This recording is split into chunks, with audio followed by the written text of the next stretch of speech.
democracynow.org, The War and Peace Report. I'm Amy Goodman with Aaron Mate. We turn now to the news. An encrypted email service believed to have been used by National Security Agency leaker Edward Snowden has abruptly shut down. The move came amidst a legal fight that appeared to involve U.S. government attempts to win access to customer information. The owner of Lavabit, Ladar Levison, wrote a message online saying, quote, "I have been forced to make a difficult decision to become complicit in crimes against the American people or walk away from nearly 10 years of hard work by shutting down Lavabit." Ladar Levison said he was barred from discussing the events over the past 6 weeks that led to his decision. He went on to write, quote, "This experience has taught me one very important lesson. Without congressional action or a strong judicial precedent, I would strongly recommend against anyone trusting their private data to a company with physical ties to the United States." Later on Thursday, another secure email provider called Silent Circle also announced it was shutting down. Now, in a Democracy Now! Broadcast exclusive, we go to Washington, D.C., where we're joined by Ladar Levison, founder, owner, and operator of Lavabit. We're also joined by his lawyer, Jesse Binal. We welcome you both to Democracy Now! Ladar Levison, let's begin with you. Explain the decision you made. Yeah, well, thank you, Amy. I've compared the decision to that of, putting a beloved pet to sleep, faced with the choice of watching it suffer or putting it to sleep quietly. It was a very difficult decision, but I felt that in the end I had to pick between the lesser of two evils, and that shutting down the service, if it was no longer secure, was the better option. It was, in effect, the lesser of the two evils. What are you facing? When you say the lesser of two evils, what was the other choice? Unfortunately, I can't talk about that. I would like to, believe me. I think if the American public knew what our government was doing, they wouldn't be allowed to do it anymore, which is why I'm here in D.C. today speaking to you. My hope is that the media can uncover what's going on without my assistance, and sort of pressure both Congress and our efforts through the court system to, in effect, put a cap on what it is the government is entitled to in terms of our private communications. For those who aren't familiar with what encrypted email is, can you walk us through that and talk about what your service provided? Certainly. I've always liked to say my service was by geeks, for geeks. It's grown up over the last 10 years, and it's sort of settled itself into serving those that are very privacy conscious and security focused. We offered secure access via high-grade encryption, and at least for our paid users, not for our free accounts, I think that's an important distinction, we offered secure storage, where incoming emails were stored in such a way that they could only be accessed with the user's password, so that even myself couldn't retrieve those emails. And that's what we meant by encrypted email.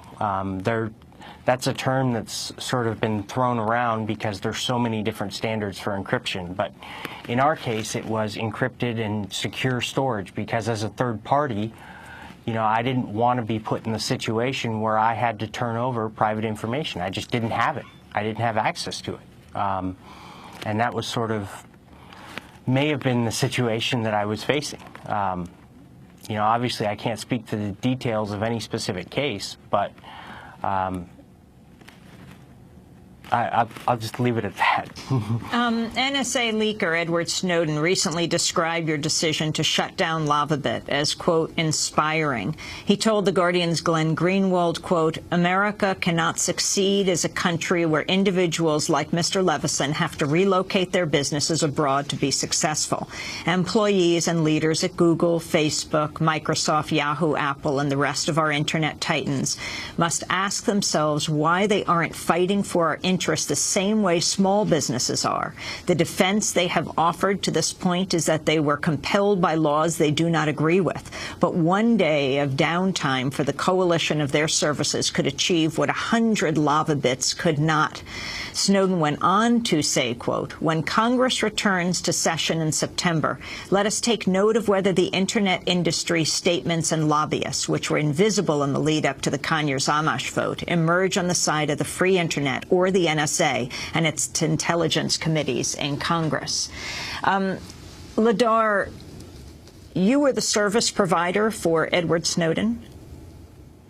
I believe that's correct. Obviously, I didn't know him personally, but it's been widely reported, and there was an email account bearing his name on my system, as I've been made well aware of recently.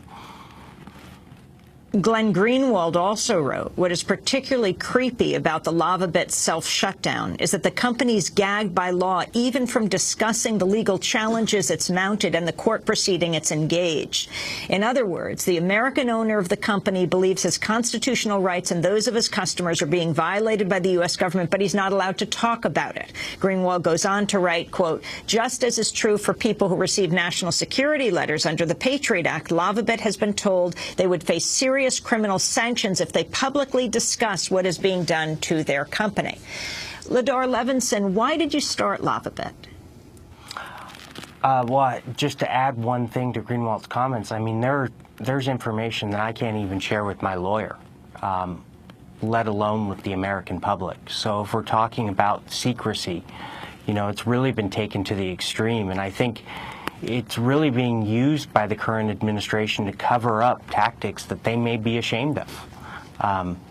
But just to answer your question, why did I start LavaBit?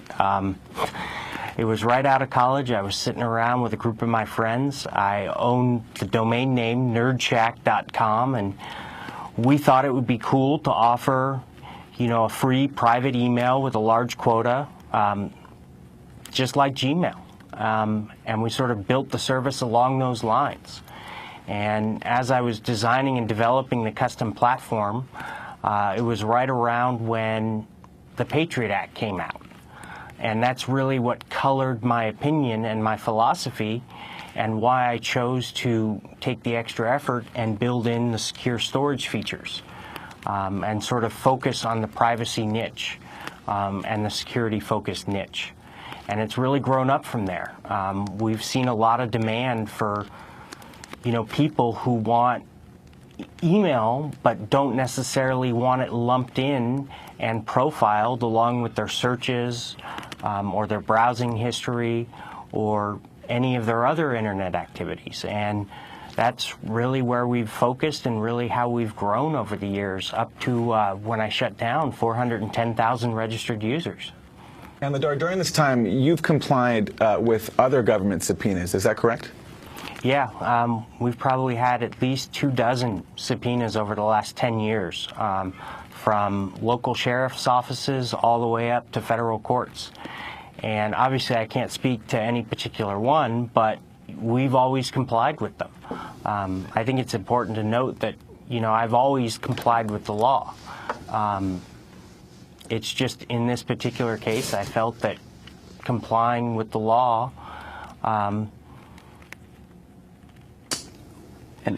and we do have to be careful at this point. But I think he can speak philosophically about his philosophy behind LavaBit and why it would lead to his decision to shut down. Yeah, that's Jesse Banal, by the way. And Jesse, how difficult is this for Ladar Levison? What he can say, what he can't say? How high are the stakes here? The stakes are very high. It's a very unfortunate situation that, as Americans, we really are not supposed to have to worry about. But Ladar is in a situation where he has to watch every word he says when he's talking to the press for fear of being imprisoned.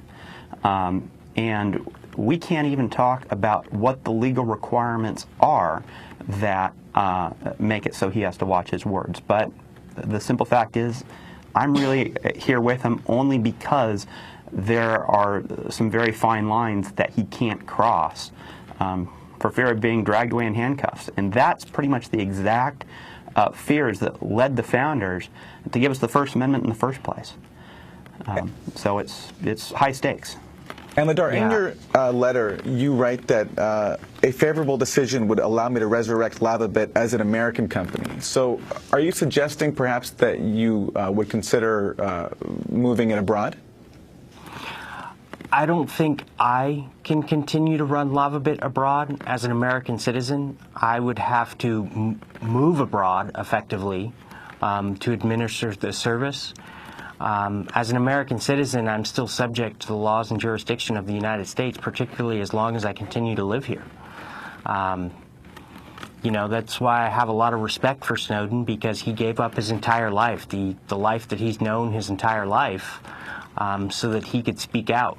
I haven't gotten to that point. I still hope that it's possible to run a private service, private cloud data service here in the United States without necessarily being forced to conduct surveillance on your users by the American government. Can you say, Ladar, if you've received a national security letter? Unfortunately, No. he can't. We're going to talk about that in a minute, the overall issue of what these are for listeners and viewers who are not familiar with this. But Ladar Levison, soon after you pulled the plug on LavaBit, another encrypted email provider called Silent Circle also shut down. Mike Jenks, Silent Circle CEO and co-founder, said, quote, "There was no 12-hour heads up. If we announced it, it would have given authorities time to file a national security letter. We decided to destroy it before we were asked to turn information over. We had to do scorched earth." Ladar, your response?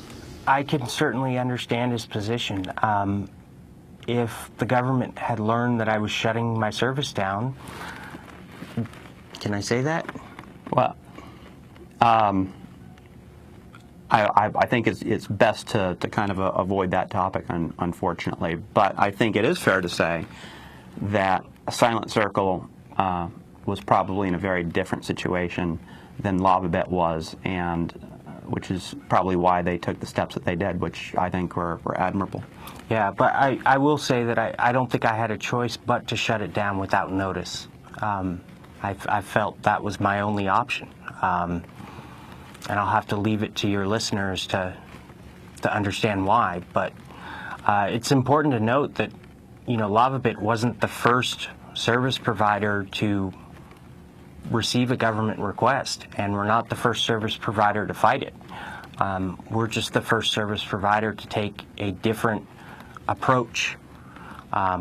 And it could very well be because of our size that we have that option. We're wholly focused on secure email. Without it, we have no business. You take a much larger provider with a greater number of employees, and shutting down a major section of their company when they have to answer to shareholders may not be a viable option. Why have you decided to speak out today, Ladar? Because my biggest fear when I shut down the service was that no good would come of it, and I'm hoping that by speaking out, I can prompt, hopefully, Congress to act and change the laws that put me in this circumstance to begin with.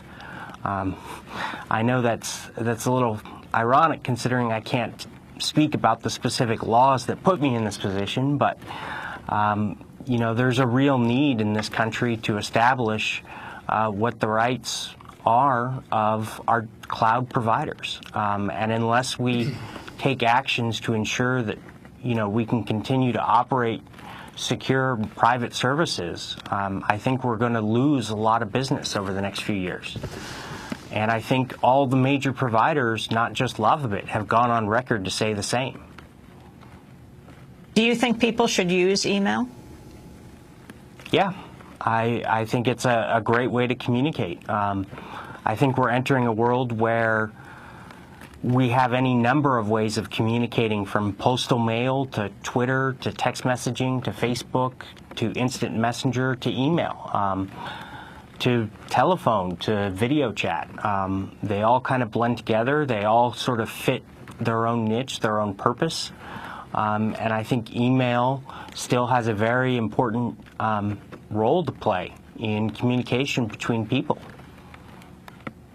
Should we just assume it's all being read?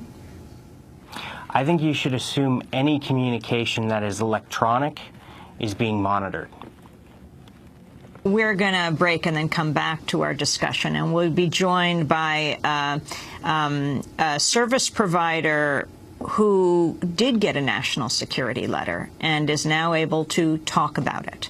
We've been speaking with Ladar Levison, Lavabit owner, who just shut down as a service provider, provided services to Edward Snowden, and Jesse Banal, his lawyer. We'll be back in a minute.